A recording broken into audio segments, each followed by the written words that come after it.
Aquí les dejo una charla informal que tuve con el padre Roger de Burundi, que estaba oficiando como cura en la Basílica de Nuestra Señora de los Buenos Aires, en el barrio de Caballito, Buenos Aires.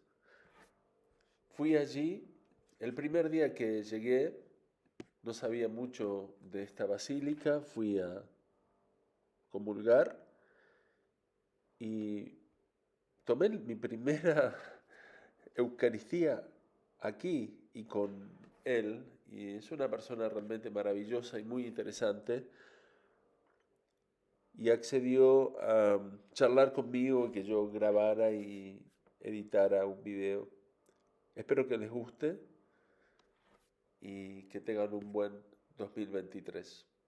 Yo soy padre Roger y mi apellido, que es mi nombre en mi pueblo, es Ndajisenga. En mi pueblo, cada nombre, que acá es un apellido, tiene un significado. Y según las circunstancias en que el hijo haya nacido.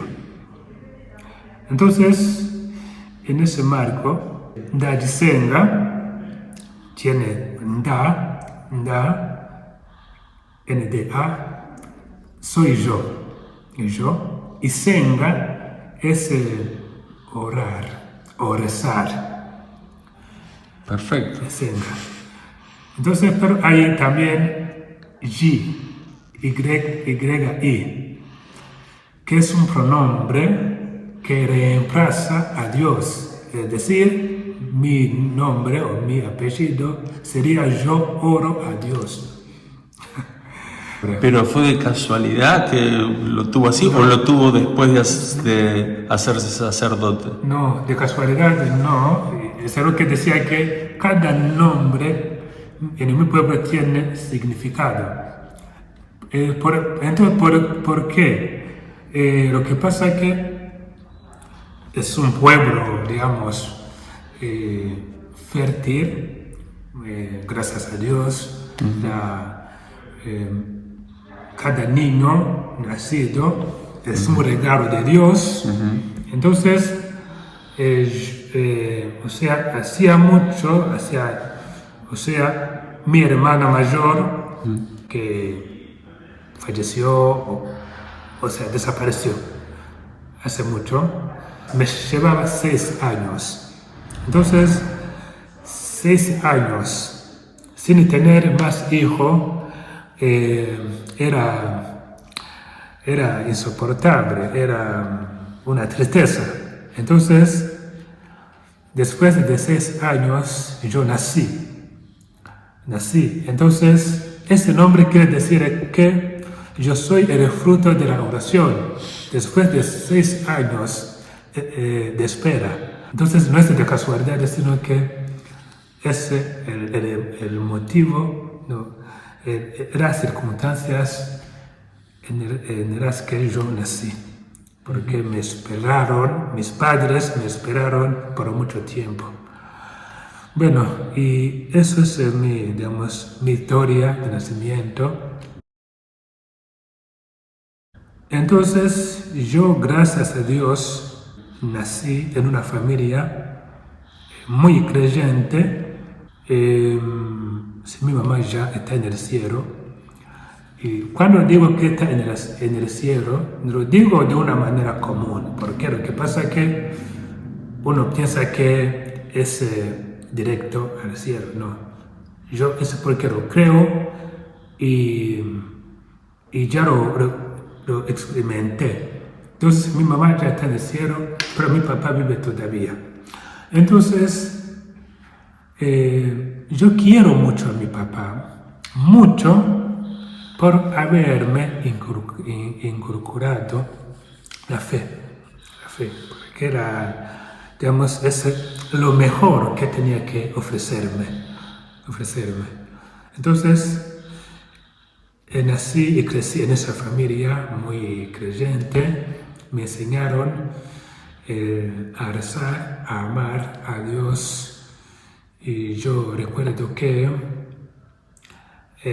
siempre de niño, esperando la cena, siempre nos poníamos a rezar el rosario. Así que yo aprendí a rezar el rosario de chiquito en la familia.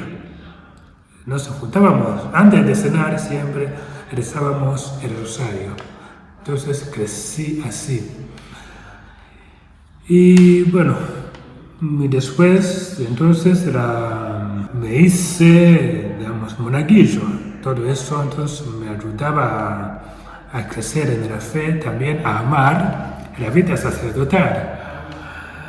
Y yo, gracias a Dios, nunca lo sentí como un peso, pero era para mi bien. Yo tenía siempre una obligación de ir a la misa, en la primera misa que empezaba a las 7 de la mañana con mi mamá, siempre. Eso era como una obligación, pero nunca yo lo sentí como un peso, algo que no es insoportable. Iba con mucha alegría, muy atento, por eso hace más de 30 años, todas las canciones que se cantaban en aquel momento, yo las tengo de memoria, porque me sentía muy cómodo, muy feliz en la misa. Y ahora entonces, a veces yo me pongo a cantar esas canciones y los otros me miran, ¿pero qué pasa? Son canciones antiguas, sí, yo también soy antiguo. Pero no es que soy muy antiguo, sino que me gustaban mucho esas canciones cuando iba a la misa de niño con mi mamá. Entonces crecí en ese ambiente de la fe, en ese ambiente de oración. Puedo decir que es fácil, porque es un país católico que tiene casi 70% de los católicos. Y dentro de esos 75%, puedo decir por lo menos que 50% son practicantes. Por lo menos van a la misa los domingos. Las iglesias se llenan y, por ejemplo, en el día de la Navidad, las iglesias se encuentran, digamos, desbordadas. Mucha gente, porque incluso esos 15% que antes no iban a la misa, esta vez van a la misa en el día de la Navidad. Y gracias a Dios tenemos también un presidente católico y practicante. No le da miedo profesar su fe, y de hecho hizo un gesto que a mí me gustó mucho cuando en muchos países del mundo todo estaba paralizado, la gente se encontraba con mucho miedo, encerrada, el país estaba abierto y el 15 de octubre de 2021, él con toda la conferencia episcopal hicieron una consagración a la Virgen María de mi país.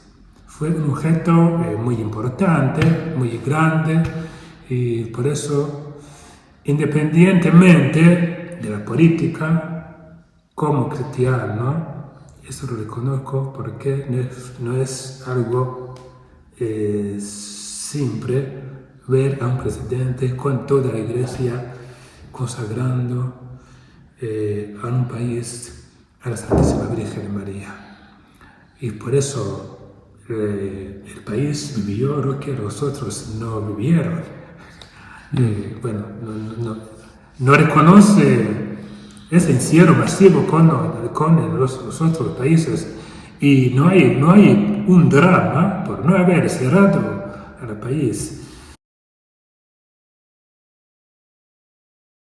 Siempre hubo misa, o sea, hubo misa, hubo trabajo.